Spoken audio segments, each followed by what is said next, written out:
está pegada a ti, minha alma está pegada a ti, minha alma está pegada a ti. Senhor, incomparável és. Aleluia, glória a Deus. Vamos orar mais uma vez? Vamos colocar diante do Senhor as nossas vidas e pedir a Deus que a sua palavra seja revelada aos nossos corações, que o Senhor possa nos alcançar essa noite, trazer a sua doce revelação a nós.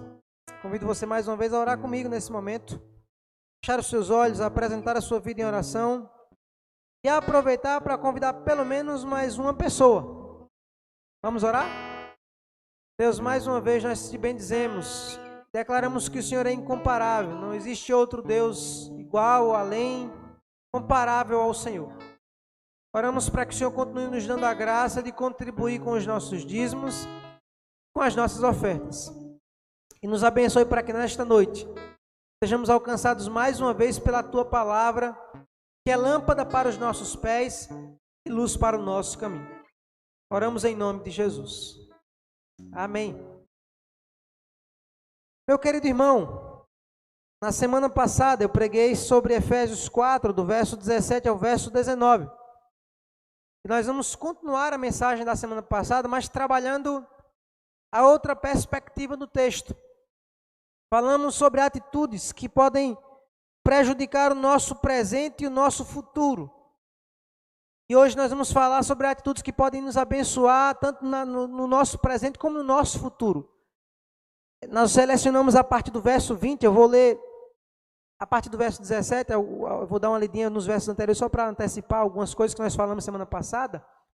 E nós vamos meditar a partir do verso 20, mas a palavra de Deus ela vai dizer o seguinte, acompanhe conosco, o texto está aparecendo na sua tela, e diz assim a palavra do Senhor.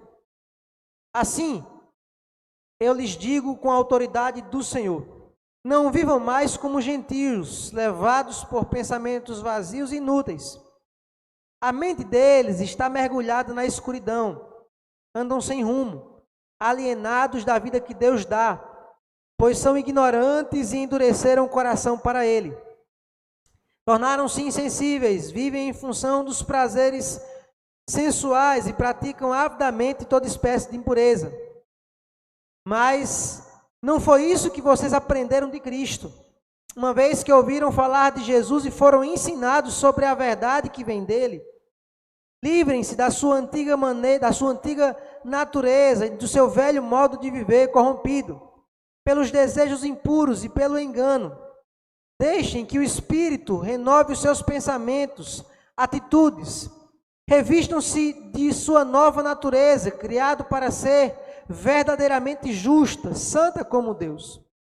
Portanto, abandonem a mentira, digam a verdade ao seu próximo, pois somos todos parte do mesmo corpo. E não pequem ao permitir que a ira os controle. Acalmem a ira antes que o sol se ponha, pois ela cria a oportunidade para o diabo. Quem é ladrão, pare de roubar. Em vez disso, use as mãos para trabalhar com empenho e honestidade, e assim ajudar generosamente os necessitados. Evitem o linguajar sujo, insultante, que todas as suas palavras sejam boas e úteis, a fim de dar ânimo àqueles que as ouvirem. Até aqui. Nós falamos semana passada, eu quero recapitular de forma breve para você, sobre 3 coisas que prejudicam demais a nossa vida, tanto no presente quanto no futuro. Falamos sobre os pensamentos vazios. Lembramos que pensamentos vazios, a palavra vazio refere-se, ela deriva da palavra ídolo. E os gentios que eram enganados pelos ídolos, como nada eram e enganavam aqueles que acreditavam, existem muitas pessoas enganadas pela sua própria cabeça, pelos seus próprios pensamentos. E aquele que é enganado pelos seus próprios pensamentos está caminhando na direção de uma autodestruição. Existem pessoas que constroem monstros para si mesmas, e destroem a sua capacidade de prosseguir através dos pensamentos vazios. Falamos ainda que a alienação espiritual é um outro problema, e partimos do verso 18, dissemos que existem muitas pessoas alienadas espiritualmente, e essa alienação não se dá por conta de não saberem nada a respeito de Deus. Porque quando o texto diz que eles são ignorantes, ele está falando de pessoas que de forma proposital negligenciam a salvação. E também pela, digamos assim, a dureza de coração. Ou seja, a alienação espiritual se dá muito pela a dureza de coração e por ignorarem o Evangelho. E em terceiro nós falamos sobre a insensibilidade. É como se os vazios da mente, a cabeça vazia, é como se a dureza de coração junto à alienação espiritual provocassem um ser insensível, alguém que não consegue ouvir Deus, alguém que não consegue sentir Deus, alguém que não consegue caminhar com Deus, porque ele tornou-se insensível ao próprio Deus. Mas aí o apóstolo Paulo vai continuar, e ele vai nos apontar, e ele está dirigindo-se à igreja em Éfeso, e essa era uma carta, na verdade, circular chamada. Essa carta não foi destinada apenas à igreja em Éfeso. A carta aos Efésios, ela era uma carta circular. Ela tinha o propósito de circular entre todas as igrejas daquela região. Então é muito provável que a carta aos Efésios tenha circulado por diversas igrejas. Então a mensagem do apóstolo Paulo era a igreja de Deus, a nós que somos a igreja de Jesus nos dias de hoje. E aí, passado esses pontos, ele diz no verso 20 o seguinte: mas não foi isso que vocês aprenderam de Cristo. Perceba que ele está falando dos pensamentos vazios, da dureza de coração, que é a alienação espiritual, e da insensibilidade. Ele diz: olha, vocês, igreja de Jesus, não foi isso que vocês aprenderam de Cristo. Percebeu a expressão de e não sobre Cristo? Sabe o que é que nós aprendemos aqui? Quando eu aprendo não apenas sobre Cristo, mas de Cristo, eu tenho um presente abençoado e um futuro ainda mais abençoado por Deus. Isso aqui a gente precisa perceber, sabe por quê, irmãos? Porque uma coisa é você aprender sobre doutrina, outra coisa é você aprender de experiência. O que nós não podemos é negligenciar o conhecimento sobre Cristo. É importante nós conhecermos sobre Cristo, quem foi Cristo, a sua obra na cruz, sabermos o que Ele realizou por nós, termos a consciência daquilo que Ele realizou pelas Escrituras é importante. Mas aí o Paulo vai dizer, olha, vocês não aprenderam apenas sobre, mas vocês aprenderam de Cristo.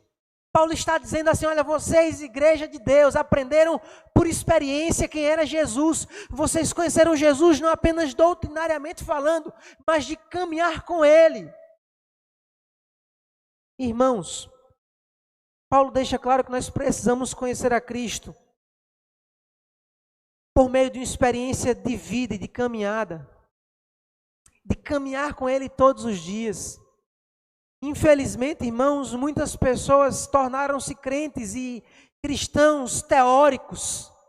Você pergunta a ele coisas da Bíblia, ele sabe. Ele decora texto, mas ele conhece a Cristo e a Bíblia apenas na cabeça. A palavra não desceu da cabeça para o coração, no sentido de tomar o interior do homem e fazer dele uma nova pessoa.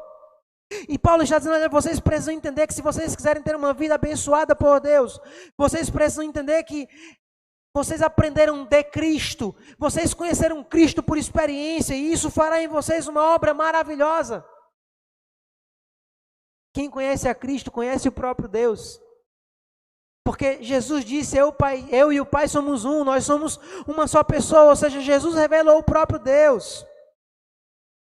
Por isso, meu irmão, se você quer ter uma vida abençoada pelo Senhor, uma vida frutífera espiritualmente, o que Paulo está dizendo, conheça de Cristo e não apenas sobre Cristo. Talvez você conheça o Cristo da sua avó, do seu avô, do seu pai, da sua mãe, mas Cristo precisa ser revelado a você por uma experiência pessoal, como Paulo no caminho de Damasco. Quando Paulo está caminhando, Jesus aparece para ele e pergunta, Paulo, Paulo, por que me persegues? Você e eu, Precisamos conhecer Cristo cada vez mais, mas talvez você não tenha conhecido a Cristo por experiência, por um encontro pessoal, como Nicodemos. Nicodemos, em dado momento, procura Jesus em João 3. Quem era Nicodemos? Nicodemos era um líder da religião judaica, um homem dos grandes homens da religião daquela época, um dos mais importantes do seu tempo. E ele procura Jesus à noite, ele pergunta a Jesus: o que posso fazer para herdar a vida eterna? E Jesus disse para ele: você precisa nascer de novo. E ele pergunta: mas nascer de novo é voltar ao ventre da minha mãe e nascer? Jesus diz: você não entendeu nada. Quem não nasce da água e do Espírito não pode ver o reino de Deus. Sabe o que é que Jesus estava dizendo para aquele homem chamado Nicodemos, que conhecia tudo sobre a lei, mas nada sobre Jesus? Você precisa nascer de uma experiência espiritual e conhecer mais de Cristo por experiência de caminhada. Quando Jesus chama os seus discípulos, ele diz: vinde após mim, e eu vos farei pescadores de homens. Jesus não diz: vão adiante de mim. Jesus diz: venham após. Caminhem comigo, vejam o que eu estou fazendo e imitem a mim, conheçam a mim por experiência. Tudo começa, irmãos, quando nós conhecemos de Cristo. E aí, quando nós conhecemos de Cristo, a gente se conscientiza daquilo que diz o verso 22. Livrem-se da sua antiga natureza e do seu velho modo de viver, corrompido pelos desejos impuros e pelo engano. Quando nós nos conhecemos mais de Cristo, a nossa consciência se abre. Há quem diga, um teólogo já disse, que assim como o umbigo aponta para nós, que nós viemos de um outro ser, a nossa consciência aponta que nós viemos de um outro ser supremo, e esse ser é Deus. A consciência que você tem, ela aponta para mim e para você, que existe um Deus do qual nós haveremos de dar conta um dia e prestaremos diante dele conta de tudo que fizemos. Se você crê em Cristo, você está selado para a eternidade e não haverá mais condenação porque você está em Cristo. Mas você precisa estar em Cristo para isso. E aí, quando eu conheço de Cristo, o verso 22 faz sentido. Eu passo a perceber que existem coisas na minha vida que não podem fazer mais parte de mim. Eu preciso deixar para trás. Algumas coisas não fazem mais parte da minha caminhada com Deus.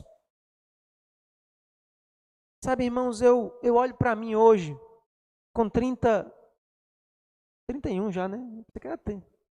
Estou ruim, não estou? 31. E eu fico pensando, irmãos, quantas coisas Deus já mudou em minha vida. Quantas coisas Deus já fez em minha história. Quantas mudanças eu já vivi na caminhada com Cristo. Se olhar nos últimos 10 anos, eu vivi uma total metamorfose, irmãos, de transformação. Isso acontece no dia a dia, meu irmão, minha irmã, meus queridos que nos ouvem. Mas tudo começa quando eu conheço de Cristo. Aí eu começo a perceber que existem velhas práticas que eu preciso deixar para trás. Aquilo que nós, por exemplo, se pensarmos como um adulto, quando você vai se tornando um adulto e você vai crescendo, você vai percebendo que alguns comportamentos não fazem mais parte porque você não é mais criança. É mais ou menos a mesma experiência. Eu vou percebendo que algumas coisas não fazem mais parte de mim, porque agora eu sou uma nova pessoa, porque eu conheço de Cristo, e conhecendo de Cristo, eu me visto de uma nova vida e o velho passa. Sabe, irmãos, uma vida que não melhora com o passar dos anos, a tendência é piorar. Nada é estático. Ou a gente avança e evolui, ou a gente regride. Ninguém fica parado no tempo. Ninguém pode ficar parado. Se você não melhora, se você não avança, se você não é trabalhado, transformado por Cristo, você piora. Eu tenho a impressão de que algumas pessoas se tornam piores com o passar dos anos. As experiências vão marcando, vão machucando, vão adoecendo e você vai se tornando, algumas pessoas vão se tornando feias por fora e por dentro. O desafio para nós é conhecer de Cristo, para que aquilo que é velho vá sendo deixado para trás e o novo vá acontecendo em nós. Não esqueça que a vida sem Deus é um engano, meu irmão. Versículo 22, ele vai dizer assim: corrompido pelos desejos impuros e pelo engano. Veja a expressão final, é o engano. A vida velha é um engano, ela vende a você a imagem de que ela é prazerosa, de que ela é boa, de que ela traz prazer, alegria, mas ela é um engano. Preciso se livrar dessa velha vida. Eu fico lembrando, irmãos, de Judas. Judas se enganou com 30 moedas e achou que as 30 moedas eram tudo. E assim tem milhares de pessoas que se enganam com o pecado, com a vida velha, mas quando eu conheço de Cristo, eu passo a perceber que algumas coisas não podem mais fazer parte da minha vida. Sabe quais são essas coisas? Eu queria destacar para você alguns dos velhos hábitos que o texto pontua para nós. Eu quero que você acompanhe comigo agora a partir do verso 25. Paulo vai listar para nós 4 coisas que você precisa livrar-se a partir da experiência de Cristo, você e Cristo. Algumas coisas você precisa abandonar. E Paulo aponta para nós aqui na carta aos Efésios. Diz assim, verso 25. Portanto, abandonem a mentira e digam a verdade ao seu próximo, pois somos todos parte do mesmo corpo. E não pequem ao permitir que a ira os controle. Acalme a ira antes que o sol se ponha, pois ela cria oportunidades para o diabo. Quem é ladrão, pare de roubar. Em vez disso, use as mãos para trabalhar com empenho e honestidade, assim ajudar generosamente os necessitados. Evitem o linguajar sujo e insultante, que todas as suas palavras sejam boas e úteis, a fim de dar ânimo àqueles que a ouvem. Paulo nos mostra 4 coisas que a gente precisa abandonar quando nós conhecemos de Cristo, ou seja, temos uma experiência. A primeira é a mentira. Abandone a mentira. Sabe qual é o argumento que ele usa? Somos todos parte do mesmo corpo. Sabe o que isso diz para mim? Se coloque no lugar do outro. Porque se eu sou parte do mesmo corpo, ele diz abandonem a mentira. Por quê? Porque nós somos parte do mesmo corpo. Se coloque no lugar do outro. Como é ruim você ser enganado, ser ludibriado por alguém mentir para você. Dizer uma coisa e depois você perceber. A Bíblia diz que não há nada encoberto que não venha a ser descoberto. Aquele ditado mentira tem pernas curtas, não tem? Não está na Bíblia, mas o princípio está. Não há nada encoberto que não venha a ser descoberto. Então, abandone a mentira. Sabe por que você tem que abandonar a mentira? Primeiro, por você mesmo, mas também pelo outro. Nós somos parte de um só corpo, o texto diz. Nós somos a raça humana. Você tem que se colocar no lugar de quem está sendo enganado. E assim você vai deixar de mentir e ser mais verdadeiro. Aí no verso 26 ele diz assim: não permita que a ira os controle. Existem pessoas que são controladas pela ira, que tudo explodem, tudo fazem de forma explosiva e machucam os outros. Irmãos, a palavra dita não volta. A ação feita não volta. Tem gente que age de forma impulsiva, explosiva, iracundo, e ele é uma ira incontrolável, ele machuca as pessoas e depois ele fica... E agora? Peça perdão. Mas abandone a ira. Aí ele vai dizer no verso 28. Olha o que ele diz no verso 28. Quem é ladrão, pare de roubar. Em vez disso, use as mãos para trabalhar com empenho e honestidade. E assim ajudar generosamente os necessitados. Sabe qual é o convite aqui? Além de abandonar o roubo, abandonar a desonestidade. Perceba que ele fala assim, abandonem, quem é ladrão não roube. Por quê? Use suas mãos para trabalhar com empenho e honestidade. A palavra-chave aqui é honestidade. É ser honesto. Porque algumas pessoas talvez não roubem coisas, mas são desonestos. São desonestos em muitas posturas. Por exemplo, se você finge que trabalha, você é desonesto.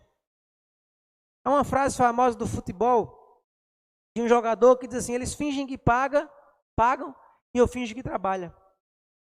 Quando eu finjo que eu trabalho, eu sou desonesto. Quem fala mal de outras pessoas é desonesto. Pensa numa desonestidade, irmãos, é você falar de alguém para outro alguém. E pior, às vezes eu empresto meu ouvido para esse outro alguém falar de uma outra pessoa. Errado quem empresta o ouvido e mais errado quem fala do outro. Então, o convite não é para você apenas deixar de roubar se você rouba, mas é para você abandonar a desonestidade. A gente vive numa época em que a desonestidade é a regra e a honestidade é a exceção.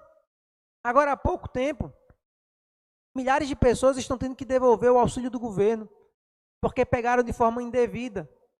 Alguns que precisavam não pegaram, e alguns que não precisaram pegaram. A gente quer uma política mais honesta, mas a gente não trabalha honestidade de baixo. Vai chegar a eleição, o cara chega com R$100, compra o voto. Ah, mas eu não voto, eu pego o dinheiro e guardo, desonestidade. A gente não pode cobrar de quem está em cima se quem está embaixo não é honesto. Não estou dizendo aqui que você não pode cometer erros, mas você tem que se policiar, como eu também, para sermos o mais honesto possível. Quando existem comportamentos desonestos, isso compromete a nossa vida, porque a desonestidade ela é como se fosse ela vai corroendo o nosso futuro, porque desonestos terminam sem oportunidades. A desonestidade não fica escondida por muito tempo. E aí, por último, ele vai dizer, versículo 29, evitem o linguajar sujo, insultante, que todas as suas palavras sejam boas e úteis a fim de dar ânimo àqueles que a ouvirem.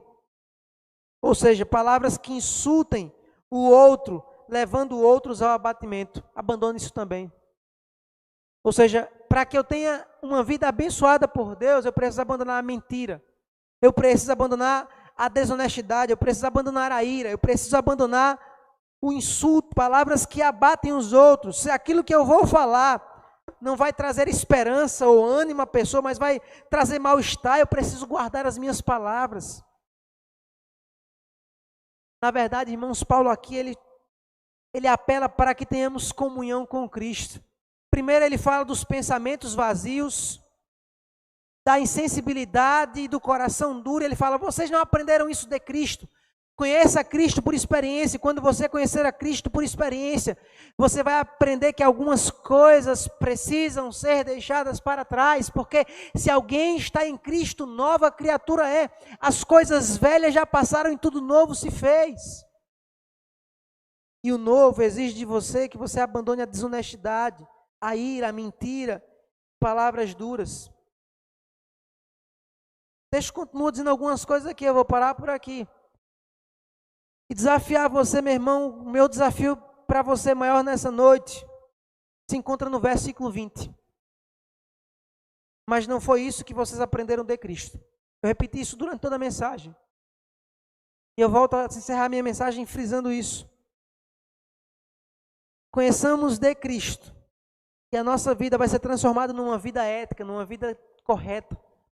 Quem anda com Cristo tem uma consciência moral dentro de si que o cobra a andar na luz. Porque assim como o umbigo diz para mim que eu vim de uma outra pessoa, a minha consciência aponta para mim que eu vim de Deus e eu preciso dar conta a Ele daquilo que eu faço. Por isso ande com Deus, viva para a glória de Deus, caminhe com Jesus, sua vida será abençoada. Isso aqui é o feijão com arroz do Evangelho. Conhecer a Cristo, mudar de vida e ser abençoado por Ele. Tudo começa por aí. Hoje tem as táticas dos coaches, mas tudo isso sem Cristo é vazio. A base de tudo é Jesus. As inteligências humanas só têm alguma esperança se for baseado primeiro com Deus no seu coração, que dá o sentido para a sua vida, e isso é através de Jesus. Deus te abençoe, que Deus fortaleça a sua vida, que sua vida seja abençoada através de Jesus. Vamos cantar uma canção. Logo em seguida eu vou estar orando por você, encerrando esse culto, trazendo alguns comunicados e encerrando nossa live de oração. Vamos adorar ao Senhor e aguarde, no final eu quero orar por você.